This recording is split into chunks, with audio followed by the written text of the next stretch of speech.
All right, let's dive in, shall we? Today we're tackling something that's often misunderstood. Dissociative Identity Disorder, or DID. You've probably heard it called multiple personalities, Yeah. thanks to Hollywood and their love of drama.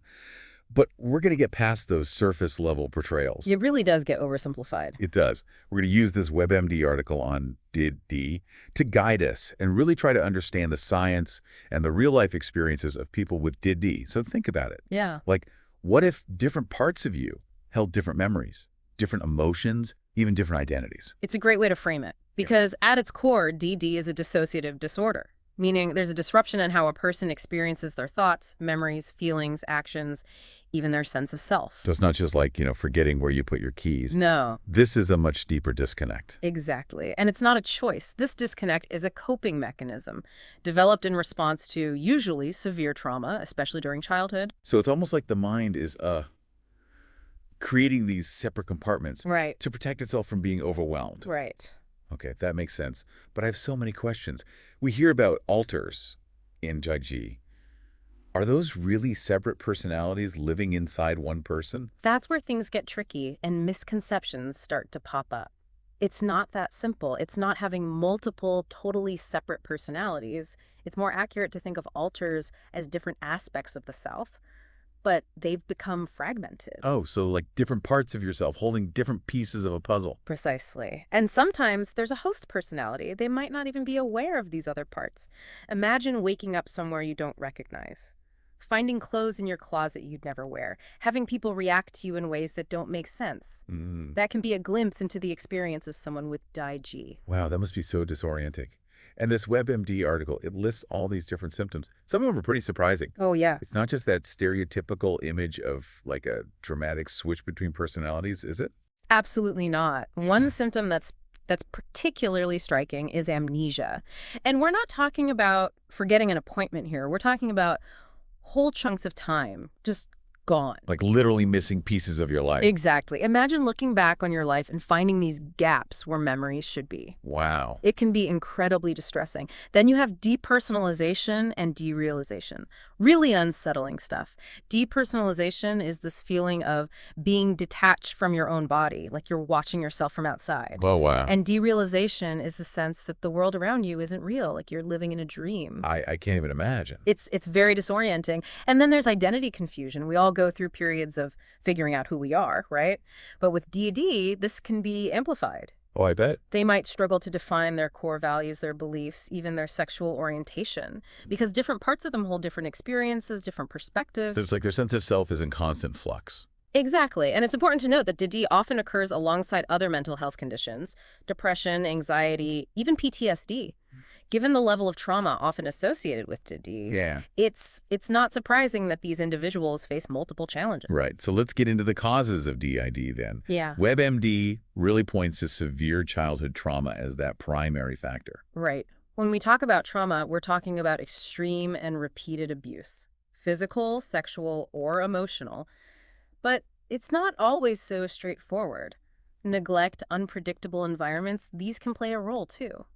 Imagine growing up in a household where you never know what to expect, where you're constantly on edge, feeling unsafe. That kind of chronic stress can really impact a child's developing mind. That's hard. It's hard to even think about. It is, and unfortunately, getting a diagnosis of DID can be a very long and difficult road. The symptoms often overlap with other mental health conditions. Why? So it makes it really hard to pinpoint what's going on. Yeah, it's almost like you're trying to find a missing puzzle piece. Yeah. But you don't even know what the picture's supposed to look like. Exactly. That's why raising awareness about DID is so crucial, so people can recognize the signs and get the right help. Absolutely.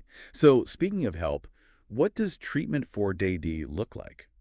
Well, first of all, there's no cure for DID, but there's definitely hope. Treatment can drastically improve someone's life and help them manage their symptoms. So what kind of treatment are we talking about? Psychotherapy is essential, particularly types like cognitive behavioral therapy, or CBT, and dialectical behavior therapy, DBT. These therapies focus on understanding and managing thoughts, emotions, and behaviors. So it's about giving people the tools to navigate their internal world. Exactly. Then there's hypnotherapy, often used in conjunction with therapy. It can sometimes help access repressed memories or help facilitate communication between different alters. And WebMD mentioned EMDR therapy too, which is a newer approach, but it seems to be showing some promise. especially in treating trauma. Right. The important thing to remember is treatment for DD is a journey. It can be long, it can be challenging, but it's a journey worth taking because recovery and living a fulfilling life, that is definitely possible with the right support. So for anyone out there who might be struggling with DID or knows someone who is, there is hope. Absolutely. It's about understanding that DID is a real and complex disorder and that seeking professional help is crucial. And remember, we've just scratched the surface here, so we encourage you to keep exploring this topic. Seek out resources like the National Alliance on Mental Illness, NAMI, or the International Society for the Study of Trauma and Dissociation, ISSTD, Great resources. to give you a lot more information. Absolutely. So stick with us. We're about to dive even deeper. We've got some great insights coming up from the ISSTD. They really bring a wealth of knowledge to this topic, so buckle up. So we've got this idea of DID being like a fragmented self, not totally separate personalities, but how does that actually play out in real life? It can't be easy to live with. It's definitely not. The ISSTD, the International Society for the Study of Trauma and Dissociation, they really emphasize how much IND-ID can impact daily life, relationships, work, even just making simple decisions. Like even just what to have for dinner. Exactly. Imagine you go to work, you're feeling confident, in control. Then the next day, a different part takes over. Maybe one that's more anxious or withdrawn. Your coworkers are confused. You might not even remember what happened the day before. That would be so unsettling for everyone involved. It really shows how important understanding and support are, not just for the person with DID, but for their loved ones too. Absolutely. And that's why therapy that really addresses trauma is so important. Because remember, trauma is often at the root of DD. Right, so it's not just about managing the symptoms, it's about healing those deep wounds. Exactly. And ISTD makes a really good point about the goals of therapy. It's not about getting rid of the alters, like forcing them to merge into one personality. That sounds almost impossible. It is. It's more about helping the individual integrate those parts of themselves so they can work together more harmoniously. It's about cooperation, not conflict. That's a powerful image, like finding a way for those different parts to coexist. Yeah, But it also sounds like a really long and complex process. it is. It takes time, patience, and a really strong therapeutic relationship built on trust and understanding. That makes me think about the challenges of diagnosis we talked about earlier. If someone's struggling with DID, where do they even start to find help? That's a great question. The ISSTD has a lot of information on their website, including resources for finding therapists who specialize in trauma and dissociation, Okay. because not all therapists are equipped to handle the complexities of DID. So it's crucial to find someone who really understands this disorder. Right, like you wouldn't go to a cardiologist for a broken bone. Exactly. And that's where knowing about DID and advocating for yourself or loved ones comes in. The more we understand about DID, the better we can advocate. We can break down stigma and push for better support. Yeah. And speaking of breaking down stigma, WebMD mentioned some well-known people who have been open about their experiences with DD. Marilyn Monroe, Roseanne Barr. Oh, yeah. That's so important. When public figures share their stories, it helps to normalize mental health challenges. It shows that DD can affect anyone. It reminds us that there are real people behind this diagnosis, people living their lives, pursuing their passions, Right. contributing to the world. Absolutely. And it challenges those sensationalized, inaccurate portrayals we see in the media. Yeah, it's not about entertainment or shock value. It's about understanding a really complex human experience. Yeah. So back to ISCTD for a second. What else do they say about the complexities of living with DD? Well, one thing that stood out to me was their emphasis on addressing co-occurring mental health conditions. We touched on this earlier, Yeah. but it's worth repeating. DD often doesn't exist in isolation. Right. It's like a whole web of interconnected challenges. Exactly. Someone with DD might also be struggling with depression, anxiety, substance abuse, even eating disorders. It's crucial to treat all of these things together, to provide comprehensive care. So it's about seeing the whole person, recognizing all facets of their experience. Precisely. And that's where a qualified mental health professional is so essential. They can help individuals navigate these complex challenges and create a personalized treatment plan.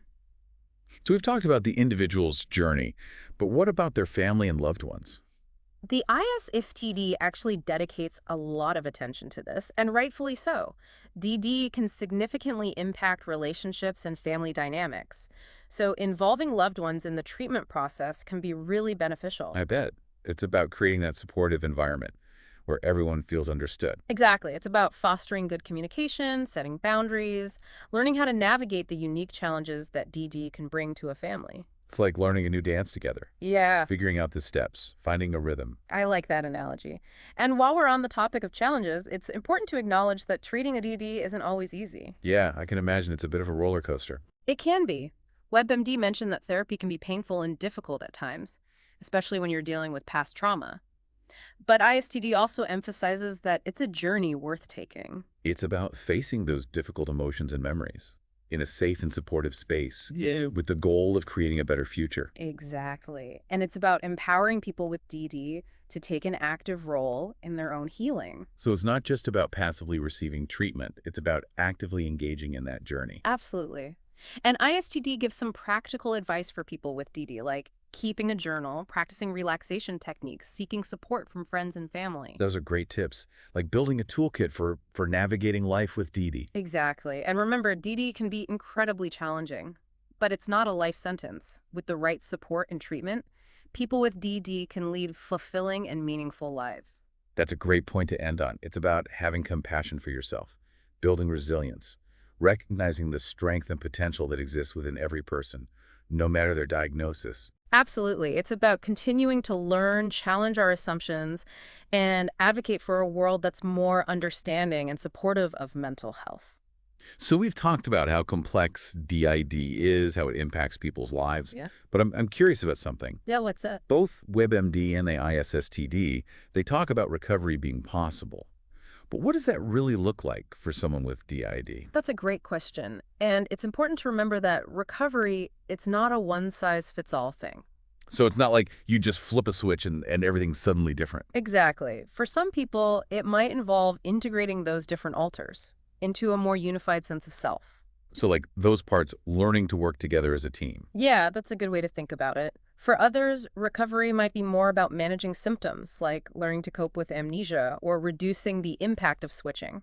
So it's really about finding what works for each individual. Exactly. And it's also about understanding that recovery is a journey, not a destination. There might be setbacks along the way, and that's okay. It's about progress, not perfection.